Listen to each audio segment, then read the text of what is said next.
8e victoire de la saison pour l'Union Saint-Gilloise. Les Bruxellois consolident leur 4e place grâce à un succès acquis dans le dernier quart d'heure contre l'Excelsior de Virton.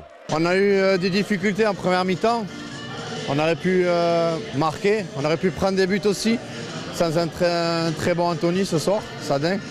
Pour son 150e match à l'Union, Sadin fait des miracles en début de match. Le portier Saint-Gillois repousse une reprise à bout portant après 3 minutes de jeu.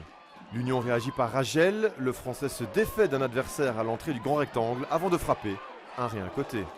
Virton ouvre le score contre le cours du jeu, Lafont se joue de 2 unionistes avant de centrer, Empati puis Sadin dévient le ballon dans leur propre but, 0-1 pour Virton à la 22e. L'Union hérite d'un pénalty à la 39e pour une faute légère sur Morenne. Forêt prend ses responsabilités, mais son 11 mètres est arrêté par le portier virtonnais. Le premier tournant de la seconde période intervient après 4 minutes. La défense bruxelloise se dégage mal, Lafont peut faire 0-2, mais le Virtonnais se heurte une nouvelle fois à un excellent Sadin. L'Union obtient un second pénalty très douteux après un contact entre Valette et Rachel. Forêt, cette fois, ne tremble pas et fait un partout à la 75e minute. Les Bruxellois prennent l'avance 3 minutes plus tard sur une construction à montrer dans toutes les écoles. Forêt, Massengo, Morenne et Rachel combinent merveilleusement bien avant de laisser le soin à Anthony Cabec de terminer le travail. L'Union est devant après 78 minutes de jeu.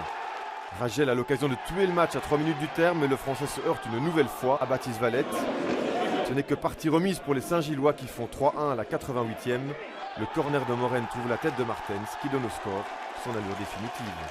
Aujourd'hui, on gagne des points grâce à notre deuxième mi-temps, ce qui prouve que toutes les équipes ne sont pas capables de le faire, puisque Virton a fait une très bonne première mi-temps et s'est relâché en deuxième. On creuse un petit écart et le plus important, c'est d'enchaîner les résultats positifs, prendre des points et s'éloigner le plus rapidement possible de cette 9e place.